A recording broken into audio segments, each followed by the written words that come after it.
Bismillah. Alhamdulillah wassalatu wassalamu ala Rasulillah wa ala alihi wa sahbihi wa man walah. Wa ashhadu an la ilaha illallah wahdahu la syarikalah wa ashhadu anna Muhammadan abduhu wa rasuluh, amma ba'du. Maka kita lanjutkan kesempatan pertemuan di malam Ahad ini di hari Sabtu dengan kajian yang mana kajian pada kesempatan petang ini kita masuk kepada kajian ilmil hadis dari kitab Sahih Al-Musnad mimma laisa fi sahihain karya Syekh kami Muqbil Al-Wadi'i rahimahullah, dan kita masih dalam Musnad Ubay ibnu Ka'ab. Dan kita masuk kepada hadis nomor 11. Langsung kita masuk. Qala Al-Wadi'i rahimahullah, berkata Syekh kami Muqbil Al-Wadi'i rahimahullah di kitabnya As-Sahih Al-Musnad mimma laysa fi sahihain. Qala al-Imam An-Nasa'i fi amalil yawm wal laylah. Berkata Imam An-Nasa'i. Siapa Imam An-Nasa'i? Abu Abdurrahman Ahmad ibnu Shu'aib An-Nasa'i. Di kitabnya Amalul Yawmi wal Laylah. Kitab ini kitab yang khusus, tidak didapati di Sunan An-Nasa'i yang kecil, namun kitab ini bisa didapatkan di Sunan An-Nasa'i Al-Kubra atau di kitab khususnya Amalul Yawm wal Laylah. Diriwayatkan dari Ahmad ibn Muhammad ibn al-Mughirah. Qala haddatsana Muawiyah huwa ibnu Hafsin. Qala haddatsana Sirri ibn Yahya anil Hasan an Utay an Ubay ibn Ka'bin. Qala Rasulullah sallallahu alaihi wa ala alihi wasallam, man sami'tumuhu yad'u bid'awal jahiliyah fa'iduh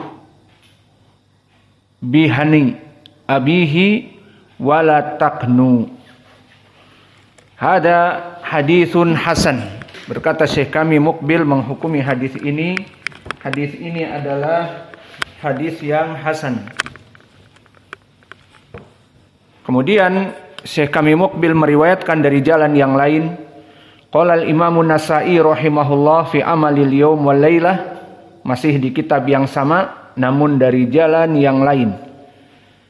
Akhbarana Muhammad ibn Abdul A'la qala haddatsana Khalid qala haddatsana Auf anil Hasan an Utay ibn Damrah qala syahidtuhu yauman yakni Ubay ibn Ka'ab wa ida rajulun yata'azza bi azail jahiliyah fa'adahu bi airi abihi walam yakunhu faka'anna al-qawmu istankaru dhalik minhu faqala la talumuni fa inna nabiyya sallallahu alaihi wa ala alihi wasallam qala lana man ra'aitumuhu yata'azza bi azail jahiliyah fa'aiduh wala taknu. Hada hadithun hasan wa huwa al-hadithul awwalu ila annahu khalafa fil lafz. Kemudian meriwayatkan dari hadis dari jalan yang ketiga. Lihat sanadnya, nanti saya akan tanya. Diriwayatkan oleh Imam Ahmad. Selesai dari dua riwayat dari Nasa'i, sekarang diriwayatkan oleh Imam Ahmad, tentunya di musnadnya. Haddatsana Muhammad ibn Ja'far, haddatsana Auf anil Hasan an Utay ibn Damrah an Ubay ibn Ka'bin. Anna rajulan i'taza bi azail jahiliyah fa'idhu wa lam yakunhu. Fanadhara al-qaum ilaihi faqala lil qaum inni qad ara alladhi fi anfusikum inni lam astati' illa an aqula hada Inna Rasulullah sallallahu alaihi wa ala alihi wasallam amarona idza sami'tum man ya'tazi bi azail jahiliyah fa'aiduh wa la taknu. Haddatsana Yahya ibn Sa'id haddatsana Auf anil Hasan an Utay an Ubay ibni Ka'ab bihi, makna bihi seperti itu kepada Nabi, diringkas. Kemudian haddatsana Abu Bakar ibnu Abi Syaibah haddatsana Isa ibnu Yunus an Auf anil Hasan an Utay an abihi an Ubay bihi, makna Ubay bihi dari Ubay sama lafadznya seperti hadis-hadis sebelumnya. Haddatsana Ismail an Yunus anil Hasan an Utay qala Ubay bihi qala kunna nu'maru idza i'taza rajulun fadzakara mislahu. Maka ini sanad dari berbagai jalan. Saya mau tanya sekarang, aina mikrofon? Indaka ya Hudzaifah. Anil Hasan an Uqda an Ubay ibn Ka'ab. An man? Anil Hasan. An Utay ibni Damrah. An Ubay ibn Ka'ab. Imsik tahat. Saut makna. Ayo. Man? Taib mana sanad? Iqra sawa hada imsik sawa saut makna. Anil Hasan an Uqda. Suf raja ila al khata uta man hada uta hada. Utay an Ubay ibn Ka'ab. Mawjud kitabah Utay. Ana qara'tu Utay. Laisa an ata. Man ata hada? Iqra sawa. Anil Hasan an Utay an Ubay ibn Ka'ab. Taib. Tufi. Madarus sanad al-an ilal Hasan an Utay an Ubay anin Nabi. Hada sanad al-awwal alladhi dzakarahu Syekh Muqbil bi katsirut turuq. Adapun kedudukan hadis ini anil Hasan, siapa Al-Hasan? Al-Hasan Al-Basri. Maka itu yang diinginkan dengan Al-Hasan madarul hadis. Maka dari jalan-jalan yang banyak ditemukanlah jalan ini dari berbagai jalan bertumpu kepada rawi-rawi yang thiqah kecuali Utay. Maka bertumpu kepada Al-Hasan Al-Basri dan dia imam. Al-Hasan ibnu Abil Hasan Al-Basri seorang tabi'i al-mutawassit dan dia imam di dalam ilmu hadis. Namun dohirnya dia senang bertadlis.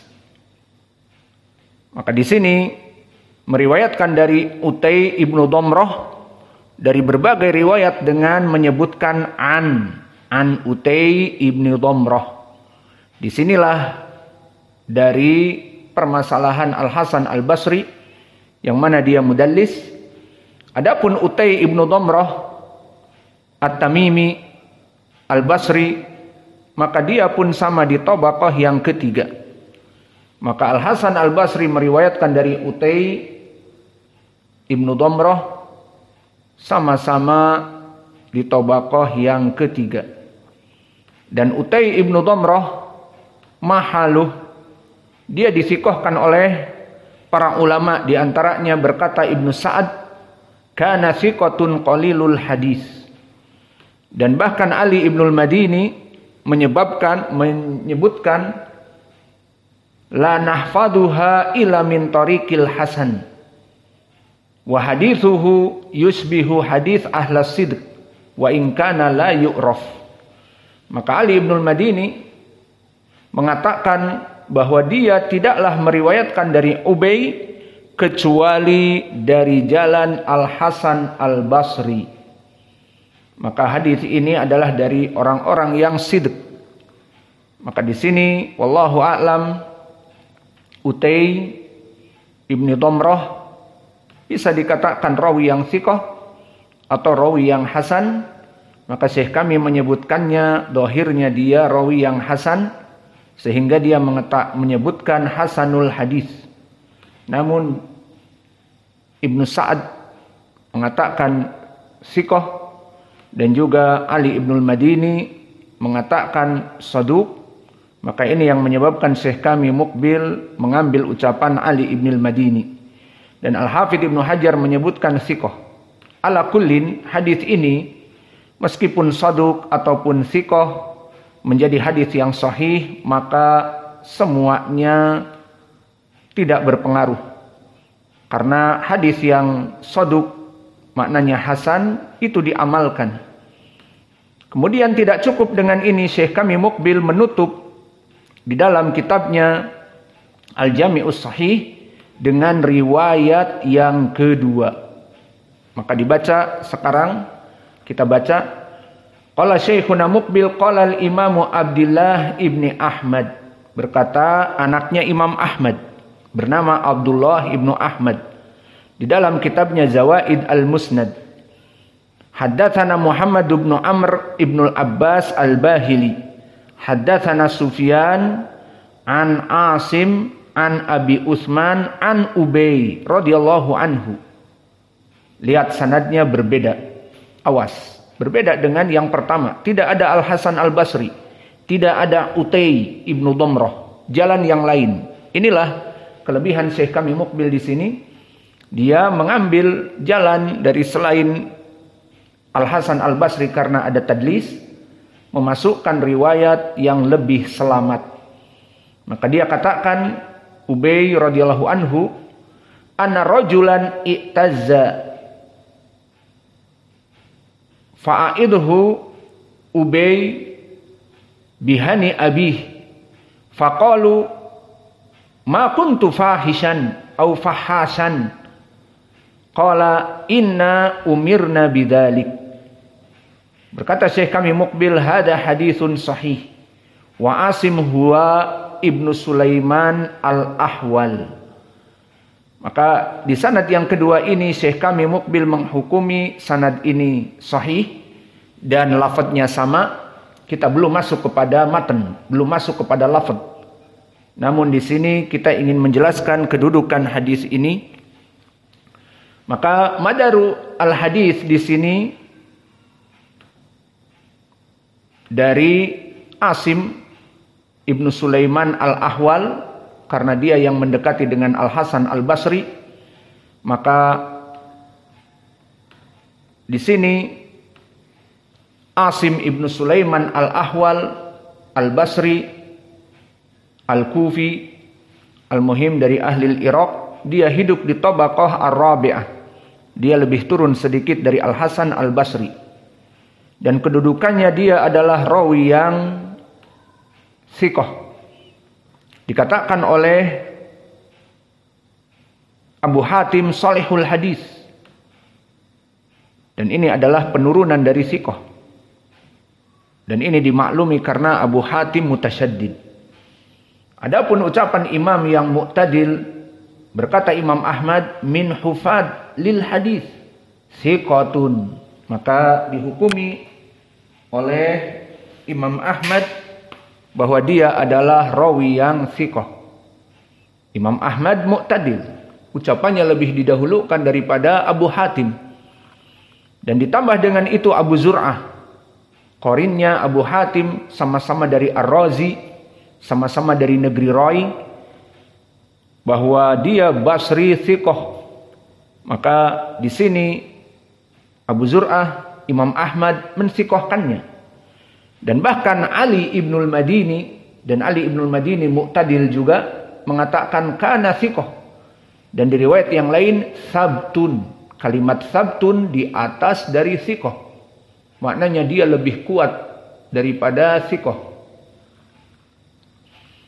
Adapun Yahya Ibnu Ma'in yang mutasyaddid bahkan mengatakan siqah juga. Maka di sini kita mengetahui bahwa rawi ini paling sedikit siqah.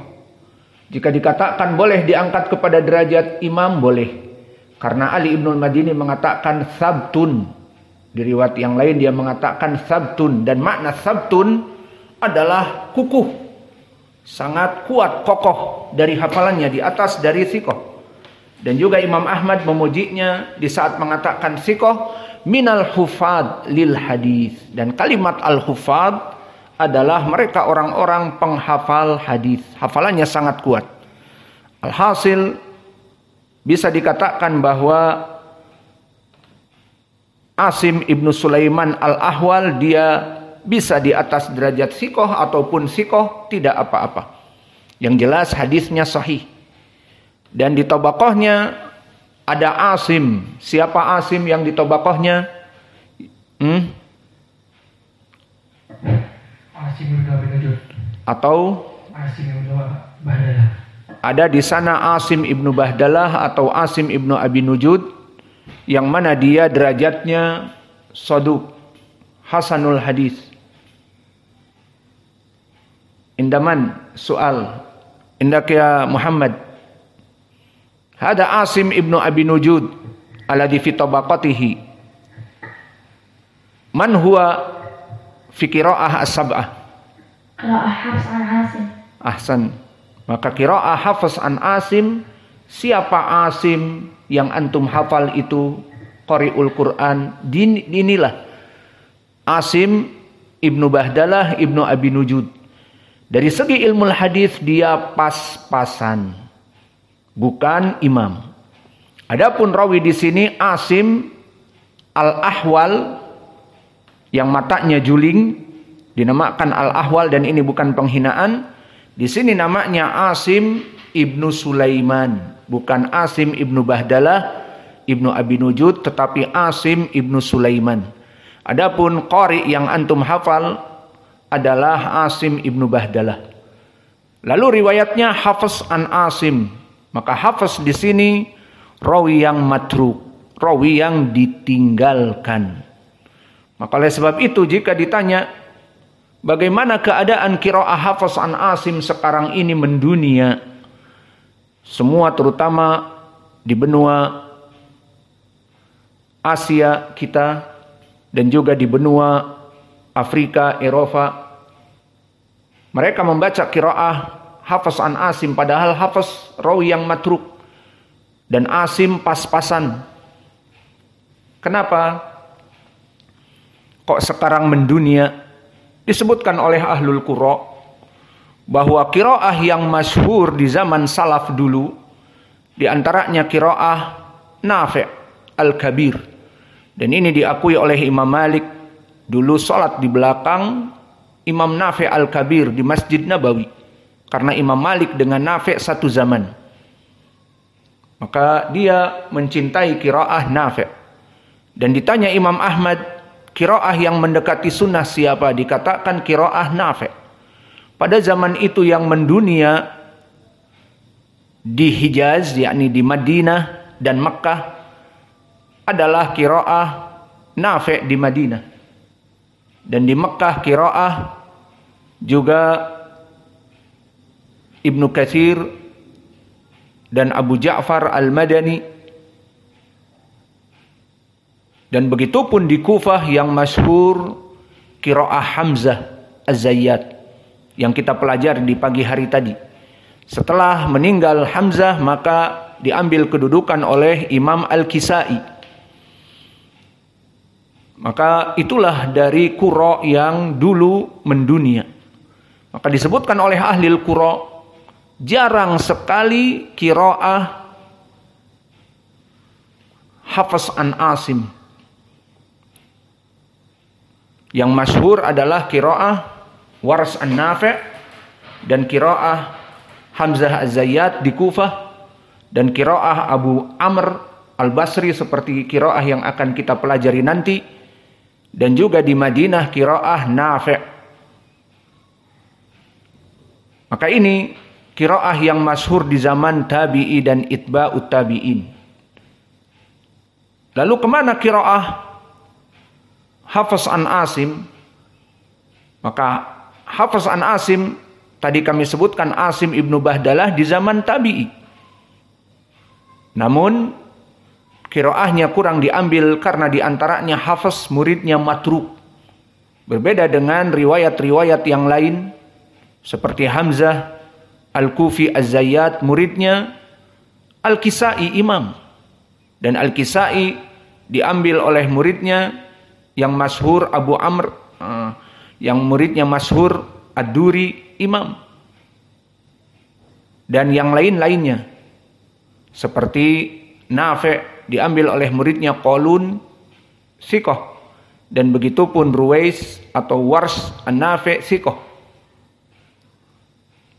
Dan begitu pun tadi Abu Amr imam dan diambil oleh Ad-Duri Siqah.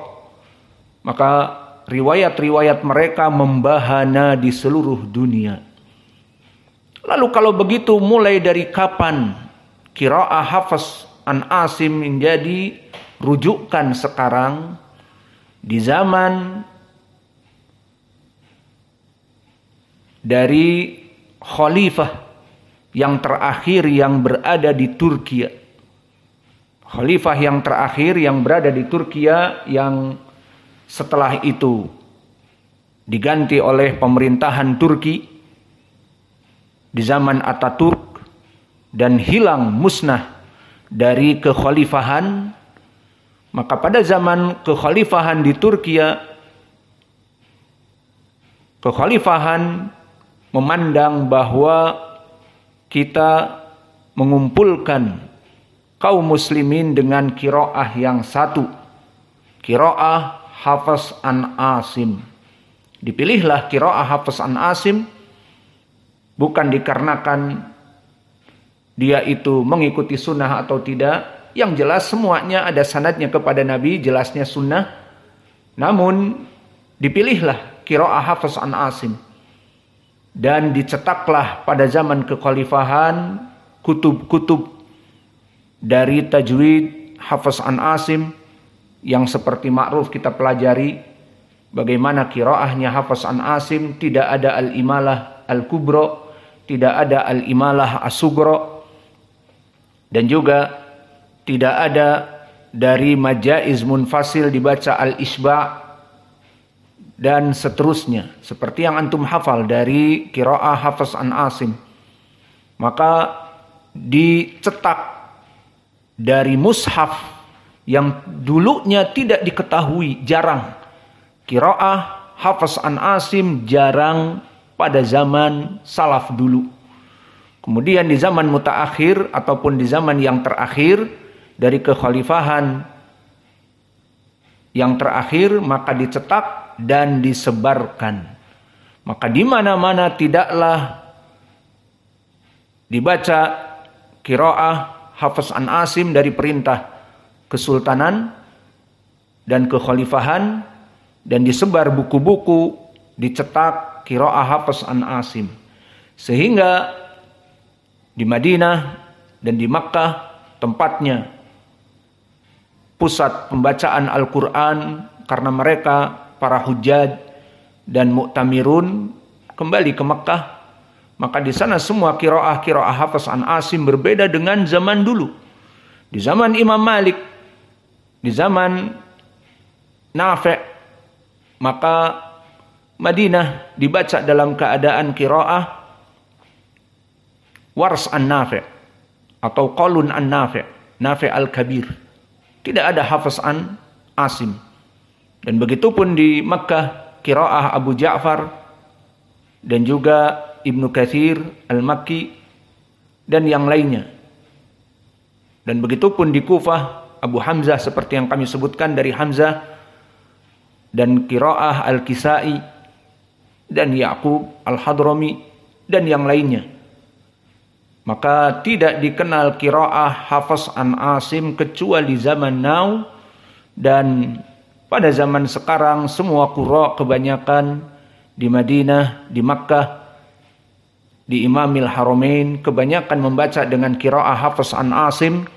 Maka tersebarlah sekarang di zaman now qiraah Hafs an Asim. Namun jika kita rujuk ke benua-benua seperti Afrika, dan di benua Afrika seperti Mesir, Libya, dan juga Mauritania, dan juga Aljazair, dan juga Tunis, dan juga Libya, dan juga negeri-negeri Afrika yang kami sebutkan utara, maka mereka membaca dengan qiraah Wars an-Nafi' sampai sekarang. Sehingga banyak waktu kami di Dammaj, orang-orang Tunis, orang-orang Aljazair, dan juga orang-orang Libya membaca qiraah dengan Wars an-Nafi'. Dan begitupun di zaman kami Syekh Mukbil ada Abu Hafiz Al-Maghribi, begitupun negara Maghrib, Maghrib itu Maroko, juga membaca qiraah Wars an-Nafi'. Maka qiraah Wars an-Nafi' masih tetap bertahan. Karena tadi disebutkan oleh Imam Ahmad lebih mendekati kepada sunnah dan dulu membahana di zaman tabi'i dan itba'ut tabi'in. Sehingga qiraah ini tidak terputus seperti beberapa qiraah yang jarang seperti Ya'qub Al-Hadrami dan yang lainnya. Maka ini kembali kepada permasalahan sekarang. Hadis yang akan kita bahas cuman tadi tentang permasalahan Asim ibnu Bahdalah.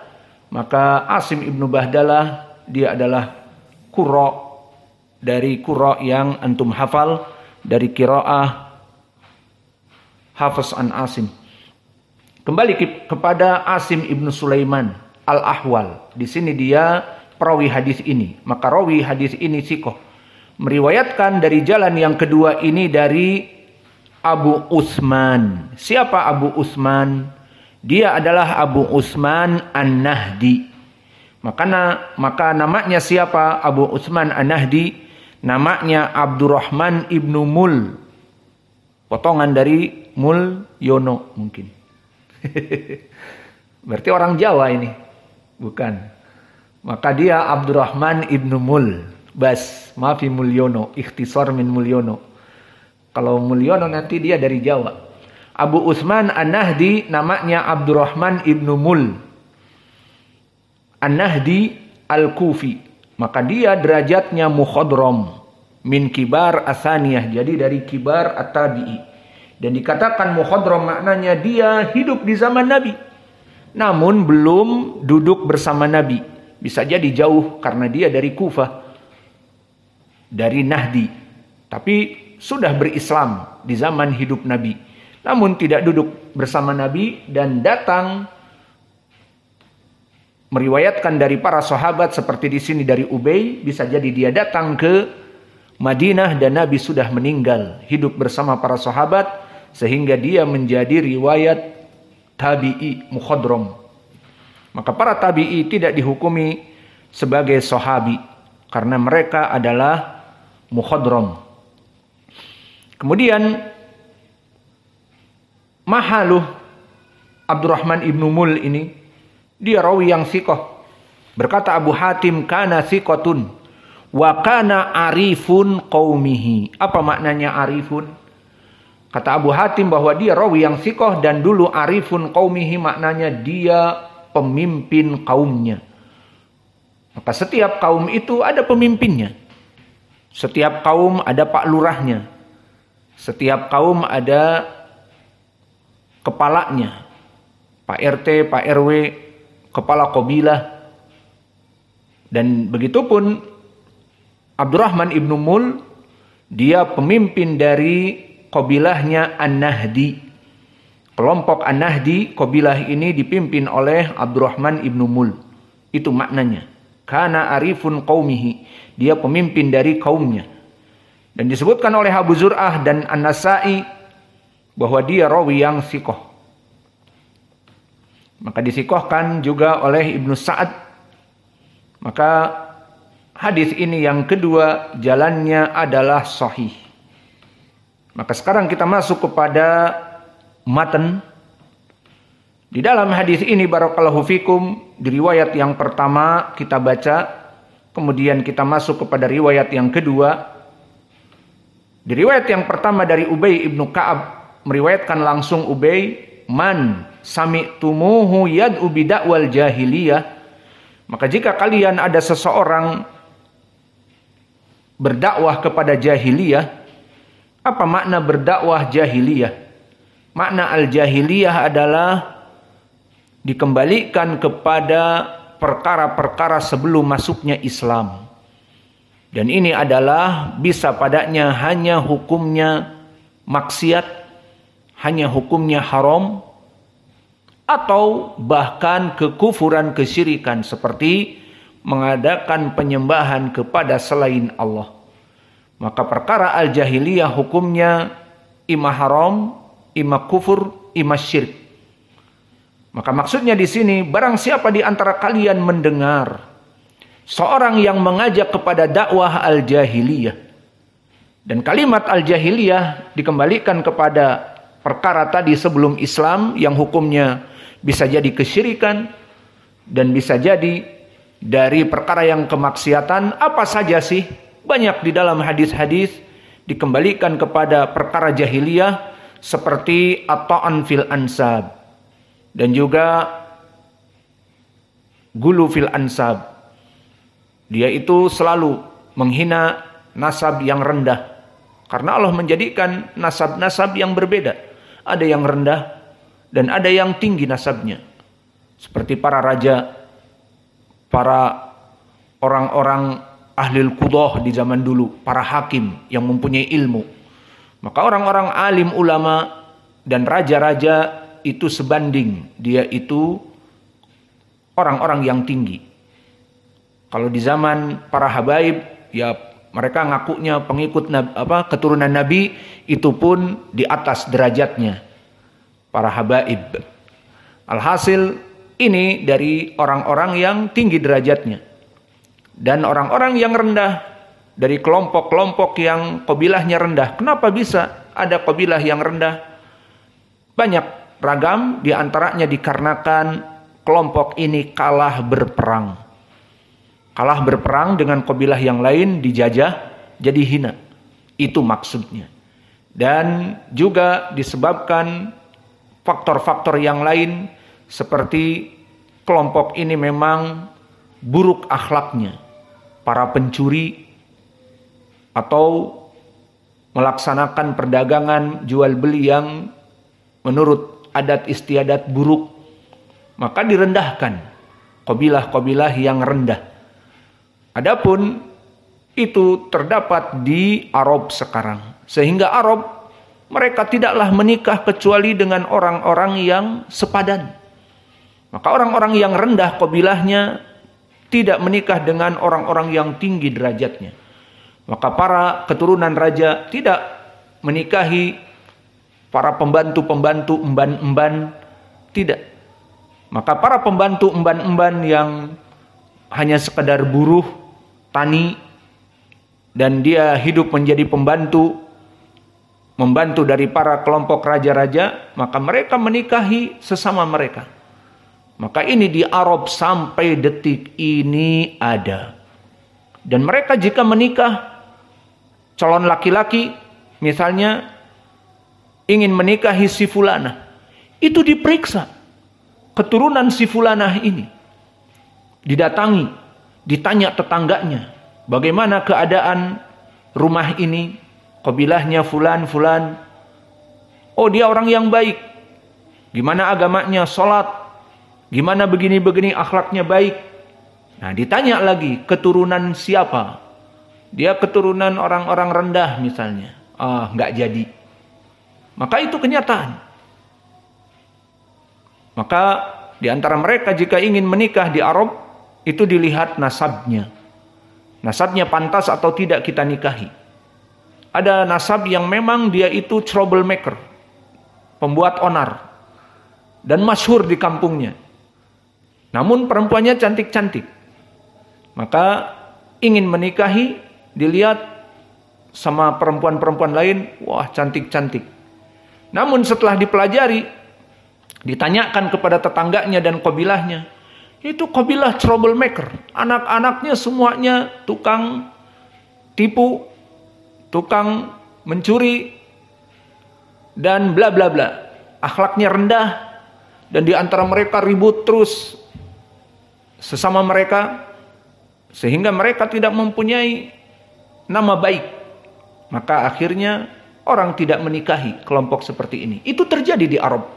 Berbeda dengan kita di sini. Kita di sini tidak melihat kepada perkara itu. Nikah Melihat perempuan baik, ya sudah nikahlah. Tidak ditanya asal usul dari keturunan siapa dan sebagainya. Lalu pertanyaan dulu, kenapa kita bisa menikahi mereka? Sampai 3 atau lebih atau kurang misalnya. Karena kita netral orang Indonesia. Wallahu a'lam. Dan alhamdulillah kita juga dari orang Indonesia. Dan seterusnya tidak mereka memandang dari kabilah-kabilah yang mana. Alhasil kembali kepada permasalahan jahiliyah, bahwa dari perkara al-jahiliyah mereka itu al-fakhru bil ansab, dan jika ada kematian maka mereka merobek-robek baju dan berteriak-teriak seperti perempuan jika ditinggal suaminya, maka sebagai rasa cinta kepada suaminya katanya, maka dia berteriak-teriak, meraung-raung, "Bang, jangan tinggalkan aku, Bang," kata si Butet misalnya, sambil merobek-robek baju. Ini dakwah al-jahiliyah. Maka dari permasalahan al-jahiliyah, maka hadis ini faidahnya diantaranya dilarang kita untuk melaksanakan dari adat-adat jahiliyah. Lalu apa adat-adat jahiliyah? Di antaranya telah datang hadis yang diriwayatkan oleh Abu Daud As-Sijistani di dalam sunannya dari Ibni Abbas. Anna Nabiya sallallahu alaihi wa ala alihi wasallam qala la taftakhiru bi abaikum alladina matu fil jahiliyah. Maka janganlah kalian wahai kaum muslimin berbangga-bangga dengan bapak-bapak kalian yang mati dalam keadaan al-jahiliyah. Maka ini dari permasalahan al-jahiliyah juga, berbangga-bangga dengan kabilah dari bapak-bapak mereka yang agung namun mati dalam keadaan kafir. Jadi masih ada kaum muslimin pada zaman itu, di zaman Nabi, berbangga-bangga dengan bapaknya yang mana dia mati dalam keadaan kafir. Maka Nabi mengatakan la taftakhiru, la di sini la nahiyah berdalil dengan taftakhiru fi'lun mudhari' yang majzum bihadfin nun, maknanya la at-tahrim. Di ilmu usul la nahiyah masuk kepada fi'lun mudhari' menjazmkan dan melarang. La taftakhiru, jangan kalian bangga dengan bapak-bapak kalian alladzina matu fil jahiliyah, yang mana berbangga-bangga dengan bapaknya misalnya Abu Jahal yang mati dalam keadaan kesyirikan, atau Abu Lahab, atau bahkan dengan Abdul Muttalib, pemimpin Quraisy yang merupakan orang jahiliyah. Tidak boleh. Maka apa sebabnya? Karena akan mengangkat derajat mereka, orang-orang ini, padahal mereka masuk api neraka, kekal di api neraka, dan sunnah-sunnahnya buruk, menyembah kepada selain Allah, maka dilarang oleh Nabi. Dan perkara ini disebutkan fawalladhi nafsi biyadih, maka demi jiwaku yang ada di tangannya, lama yudahdihu al-ju'alu biman khuraihi khairun min abaikum alladina matu fil jahiliyah. Maka dimisalkan oleh Nabi, maka tidaklah al-ju'alu, makna al-ju'alu sekarang adalah kumbang, al-khunfusa, maka tidaklah bagaikan kumbang yang mana dia yudahdihu bimin khuraihi, mengeluarkan kotoran dengan melewati hidungnya, maka perbuatan yang buruk ini dari kumbang yang mengeluarkan kotoran dari hidungnya itu lebih baik daripada bapak-bapak kalian yang mati dalam keadaan kekufuran. Maka bapak-bapak yang mati dalam keadaan kekufuran dimisalkan oleh Allah lebih buruk daripada khunfusa ataupun kumbang yang sedang berak. Lihat bagaimana permisalan Allah Jalla wa'ala, bahwa orang-orang kafir itu tidaklah dalam keadaan baik. maka beraknya kumbang itu lebih baik daripada permasalahan orang-orang yang kafir, musyrik. Maka hadis ini hadis yang sahih, dan makna pendalilannya adalah dari perbuatan jahiliyah mereka berbangga-bangga dengan orang tua mereka yang telah mati dalam keadaan kesyirikan. Dan permasalahan ini barakallahu fikum, Nabi adalah sebaik-baiknya dari nasab. Seperti di dalam hadis yang diriwayatkan oleh Imam Muslim, istofani al-Kinanah min aulad Ismail wastofa Quraisy min Kinanah wastafallahu Quraisy au Bani Hashim min Quraisy wastofani min Bani Hashim. Maknanya qabilah Nabi, qabilah yang paling kuat. Nabi dari Bani Hashim dan dia lebih baik dari keturunan Quraisy. Dan Quraisy lebih baik daripada keturunan Kinanah, dan Kinanah lebih baik daripada keturunan Nabi Ismail. Maka nasab Nabi Muhammad lebih baik daripada yang lainnya di dunia. Namun Nabi Muhammad tidak berbangga-bangga. Maka bagaimana mereka yang berbangga-bangga memanggil kami ini bapaknya fulan, kami ini anaknya fulan, yang mana bapaknya mati dalam keadaan kekufuran, kesyirikan. Maka disebutkan di hadis tadi Ibnu Abbas yang sahih di Sunan Abi Daud dan disahihkan oleh Syekh kami Mukbil, bahwa tidaklah orang-orang yang memuji dari orang-orang tuanya berbangga-bangga meskipun orang tuanya mati dalam keadaan kufur, dan berbangga-bangga kami keturunan fulan yang mana mati dalam keadaan kufur, itu tidaklah lebih baik daripada kumbang yang sedang mengeluarkan kotoran. Lihat Allah misalkan seperti itu. Dan begitupun di dalam hadis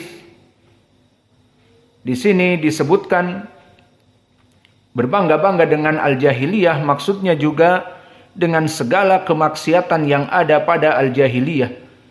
Dari perbuatan al-jahiliyah, mulai seperti syakul juyub, menangis dan meronta-ronta, dan juga mengeraskan suara agar dilihat bahwa si perempuan ini mencintai suaminya, dengan diejawantahkan berteriak-teriak. Maka di zaman jahiliyah dulu jika ada laki-laki yang meninggal berisik, si istrinya ini akan meronta-ronta, merobek-robek pakaian, karena memang adat jahiliyah. Justru itu rasa cinta istri kepada suami. Jadi akan didengar rintihan, jeritan, wah Uco, kemana kau Uco? Kau telah berjanji, I can live without you. Aku tidak bisa hidup tanpamu. Sekarang engkau tinggalkan aku, wahai Uco. Misalnya si Butet menangis seperti itu. Maka di sini perkara dari al-jahiliyah dulu, jika ada laki-laki yang meninggal, maka rumahnya ribut. Semua orang dalam keadaan menangis karena itu tanda dan lambang dari kecintaan seorang istri kepada suaminya. Allahul musta'an. Maka hadis ini disebutkan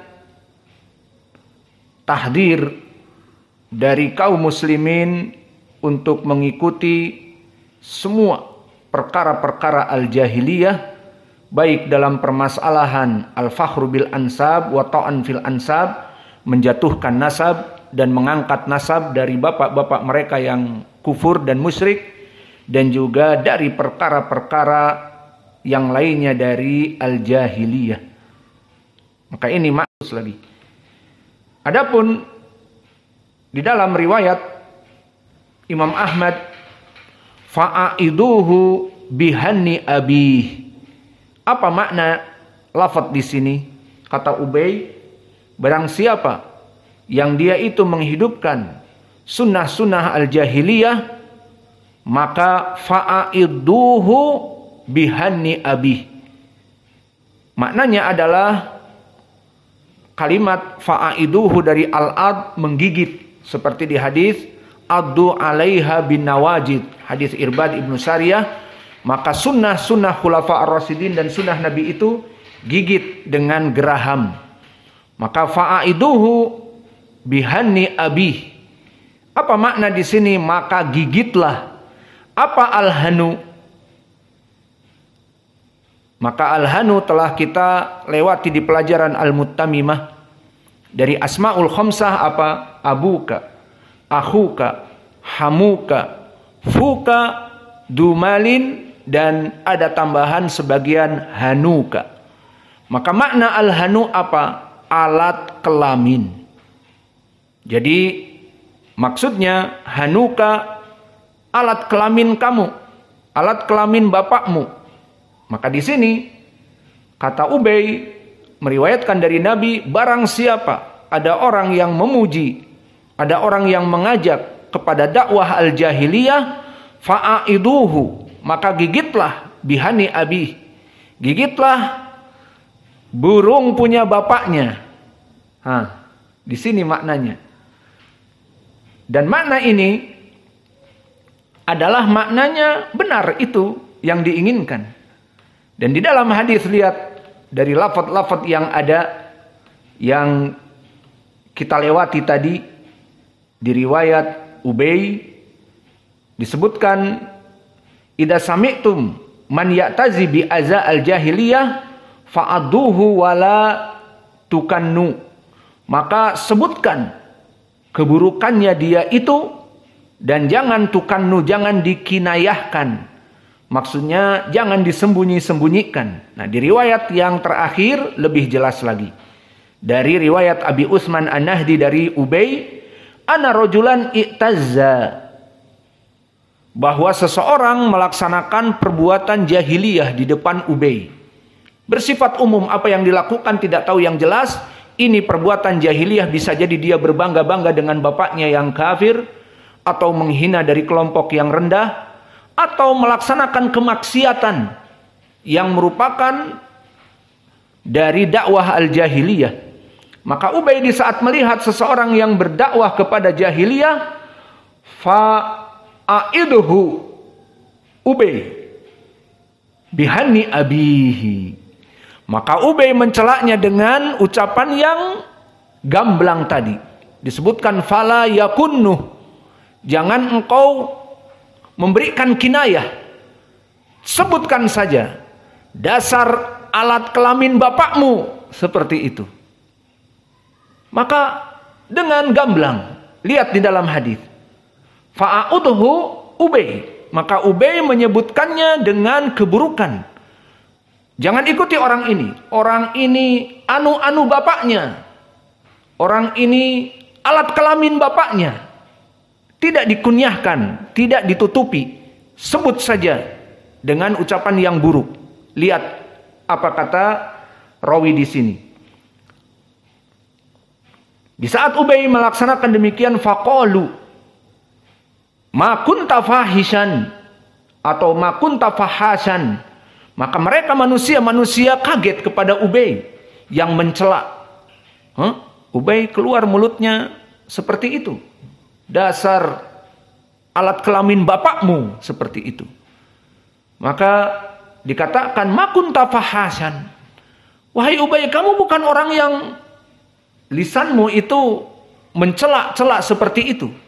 Apa kata Ubay di riwayat terakhir?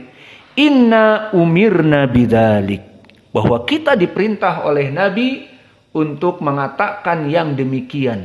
Mana dalilnya? Di riwayat yang sebelumnya. Di mana di dalam hadis yang sebelumnya bahwa Nabi Muhammad SAW amarona, di hadis yang diriwayatkan oleh Imam Ahmad.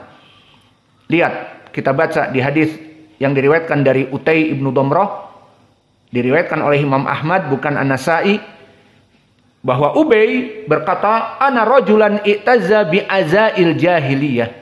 Ada seseorang yang berbangga-bangga dengan perbuatan jahiliyah, fa'aiduhu walam yakunhu, maka celaklah dia dengan jelas. Jangan disembunyikan. Maksudnya celaannya itu diringankan. Tapi sebutkan seperti alat kelamin bapakmu. Seperti itu. Maka dilaksanakan oleh Ubay kepada orang yang melaksanakan dakwah jahiliyah ini. Fanadara al-qaumu ilaih. Ini di riwayat yang kedua, riwayat Imam Ahmad. Dilihat. Fanadara al-qaumu ilaih. Maka kaget orang-orang yang di sekitar Ubay. Ubay keluar dari lisannya alat kemaluan seperti burung bapakmu. Ubay, seorang sahabi yang hafidh Al-Quran, yang lisannya itu keluar riwayat-riwayat Al-Quran. Seperti ma'ruf, Ubay mentasmi Quran Nabi dan mencatat Quran dari Jibril, dari qiraat, waduha, waduhe, waduhe. Sekarang ngomong dari alat kelamin bapaknya. Maka semua orang di sini disebutkan fanadharal qaumu ilaihi. Maka semua orang melotot kepada Ubay. Kaget, kok bisa keluar ucapan ini? Namun Ubay tidak takut. Apa dia katakan? Faqala lil qaum. Maka dia mengatakan kepada orang-orang yang memandang dia, Inni qad aral ladzi fi anfusikum. Aku melihat kalian berubah wajah dan kaget-kaget melihat aku mencela orang tadi. Inni lam astati' illa an aqula hada. Aku tidak sabar untuk keluar ucapan seperti burung bapaknya. Tidak bisa sabar. Lihat bagaimana seorang sahabi kadang-kadang lembut, di saat keras dibutuhkan keras. Jadi jangan lembut terus. Lembut kepada kemungkaran, lembut, tidak benar. Maka Ubay yang lisannya Al-Quran meriwayatkan dari Nabi, berbicara tentang burung, berbicara tentang alat kelamin. Maka inilam astate illa an aqula hada. Aku tidak sanggup melihat kemungkaran. Orang ini melaksanakan perbuatan jahiliyah dan berdakwah jahiliyah, mengajak kepada kaum muslimin dakwah jahiliyah. Aku tidak sabar. Kemudian meriwayatkan baru dari Nabi, Inna Rasulullah sallallahu alaihi wasallam amarona. Bahkan istimbat dari dia, Nabi memerintahkan kepada kita untuk berbuat itu. Barulah dia meriwayatkan, idza sami'tum man ya'tazi bi azza al-jahiliyah fa'aiduh wala taqnu. Jika kalian melihat orang-orang mengajak kepada jahiliyah, mengajak kepada pesta tetapi semua orang diajak joget dangdut, diajak kepada walimah namun ada musik dangdut, diajak manusia kepada perkara-perkara kemungkaran, maka dia, Ubay ini, mencela orang yang berbuat demikian tanpa menyembunyikannya. Makna kunyah adalah kinayah, tanpa berbuat kinayah. Langsung sebut, kamu seperti burung bapakmu. Maka ini istimbat dari Ubay, dikatakan kita diperintah untuk itu. Barang siapa yang menghidupkan perkara jahiliyah, maka sebutkan keburukannya. Setelah dinasehati tentunya tidak mau, maka sebutkan keburukannya, jangan diberikan kinayah. Jangan diberikan lafaz-lafaz yang sedang. Jangan diberikan lafaz-lafaz yang baik, tetapi burukkanlah. Maka ini makna dari hadis. Sehingga dari hadis ini barakallahu fikum, kita mengambil faidah bahwa permasalahan al-jarh wa ta'dil itu sudah ada dari semenjak dulu. Dan Nabi memerintahkan kepada kita, barang siapa yang menghidupkan azza al-jahiliyah, menghidupkan sunnah-sunnah al-jahiliyah, agar kita ini fa'idduhu bihanni abih. Fa'idduhu, gigitlah dengan tadi alat kelamin bapaknya. Maka gigitlah burung bapaknya. Seperti itu. Itu kalimat indal Arab, fa'idduhu bihanni abih. Gigitlah burung bapaknya. Oh, perkara yang besar. Maka Al-Arab pada saat itu kaget semua melihat kepada Ubay. Ubay keluar ucapan itu. Namun Ubay langsung, ini perintah dari Nabi. Maka faedah dari hadis ini, bahwa menghidupkan perkara-perkara al-jahiliyah dari sunnah-sunnah al-jahiliyah perkara yang besar di sisi Allah yang perlu ditahdir. Dan di sini pendalilan bagaimana Ubay mentahdir perbuatan tersebut dan menyebabkan orang ini menjadi malu dan orang ini menjadi buruk di hadapan manusia dengan disebutkan gigitlah dari burung bapaknya, karena dia menghidupkan sunnah-sunnah jahiliyah. Dan juga di sini